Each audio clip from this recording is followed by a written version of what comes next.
Están en África, pero también en la Unión Europea y tienen una conexión muy particular con América. Te invitamos a conocer las Canarias, unas islas tan especiales que hasta tienen un lenguaje único que no necesita palabras. El archipiélago de las Canarias se encuentra en el Océano Atlántico, frente a la costa noroeste de África.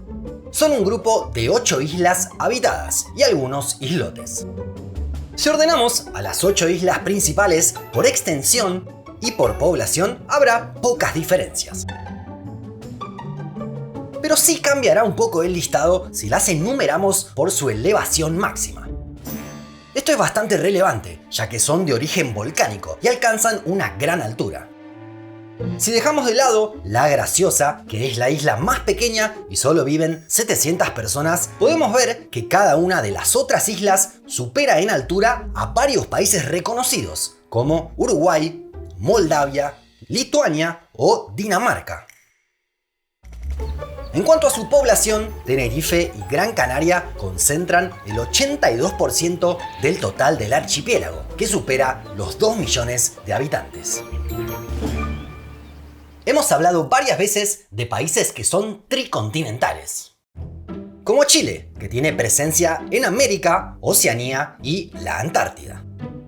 O Estados Unidos, con islas en Asia y Oceanía, además de su territorio americano. Considerar a unas islas como tricontinentales parece más extraño, aunque podemos intentarlo. A nivel administrativo, las Canarias son una de las 17 comunidades autónomas de España. Al pertenecer a este país, son parte también de la Unión Europea, como región ultraperiférica. En cuanto a su ubicación, están a menos de 100 kilómetros de la costa africana, dentro de la placa de este continente, por lo que la geografía las ubica allí. A nivel histórico y cultural, existe una gran conexión con América, que tampoco podemos dejar de lado. La Gomera, por ejemplo, fue la última isla que visitó Cristóbal Colón antes de su llegada a América. De hecho, los españoles terminaron de conquistar Canarias en la misma década en la que llegaron al nuevo continente. En aquellos años era una parada casi obligatoria para las embarcaciones que se disponían a cruzar el Atlántico. Pero la conexión continuó durante siglos y se puede ver en un punto en concreto, el acento. Muchos de los españoles que se embarcaron hacia el Nuevo Mundo provenían de Andalucía, en particular de la ciudad de Sevilla. Allí, a diferencia de buena parte de España, no se distingue la pronunciación de la C, la S y la Z. Y sí, tanto en Canarias como en América existe el ceseo, es decir, decimos de la misma manera estas 3 letras. Pero además existieron grandes flujos migratorios durante siglos, sobre todo con Cuba y Venezuela. Esto explica que, incluso en la actualidad, se pueden escuchar acentos emparentados entre estos países americanos y Canarias. A nivel geográfico, podemos toparnos algunos récords en este archipiélago.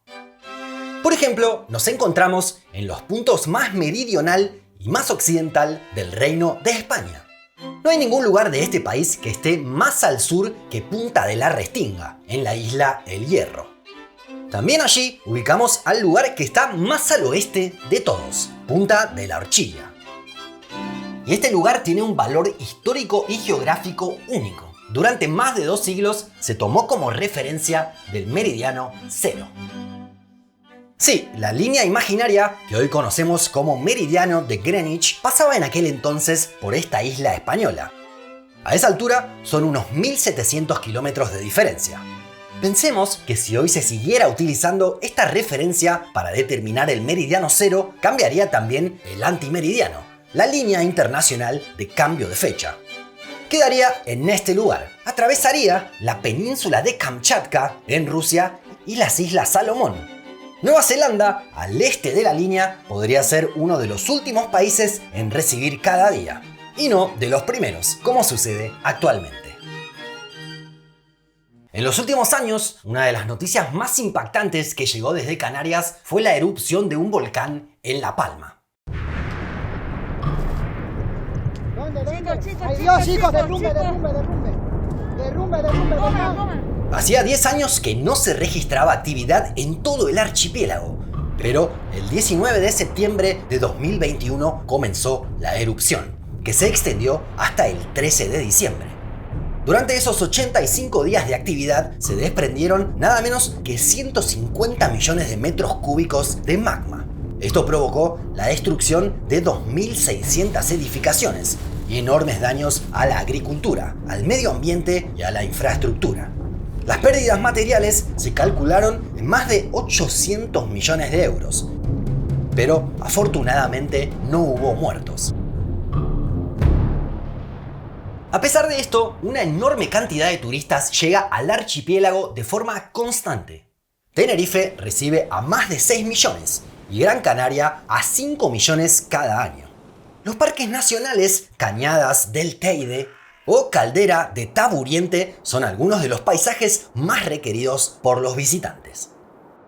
Pero la historia más increíble de Canarias la dejamos para el final. Se trata de una costumbre puntual de una sola isla, La Gomera. Los locales tienen un hábito muy particular. No es un idioma propio, pero sí podemos considerarlo un lenguaje. Estamos hablando del silbo gomero. Se trata de una forma de comunicación que se realiza por medio de silbidos.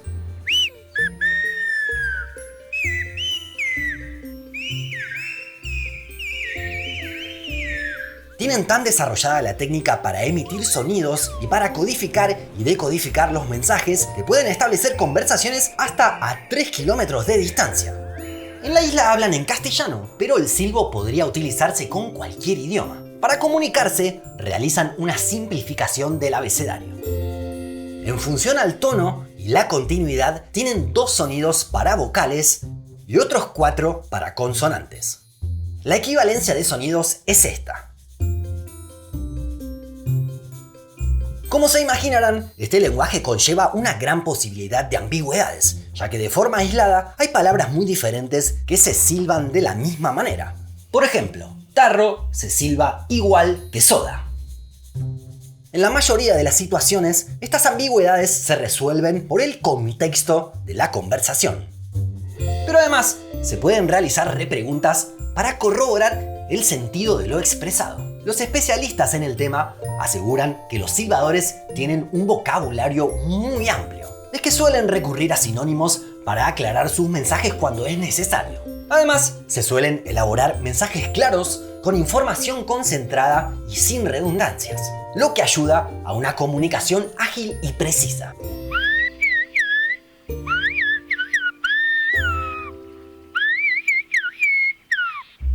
La propia geografía de la isla favoreció al surgimiento de este lenguaje.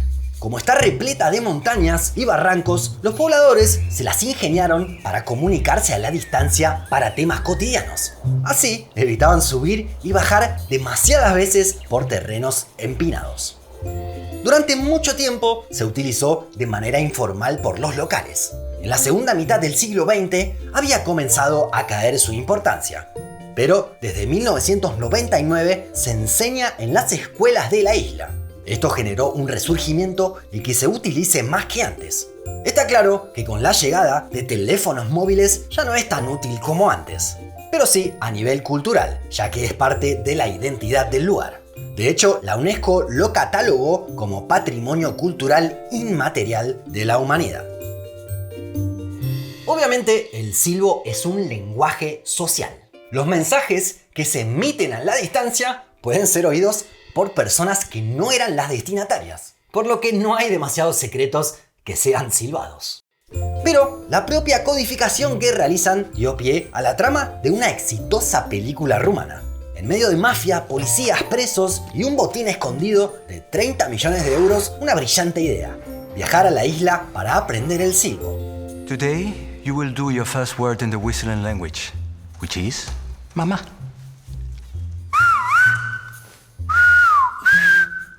De esta forma podían comunicarse a la distancia y sin que otros entendieran.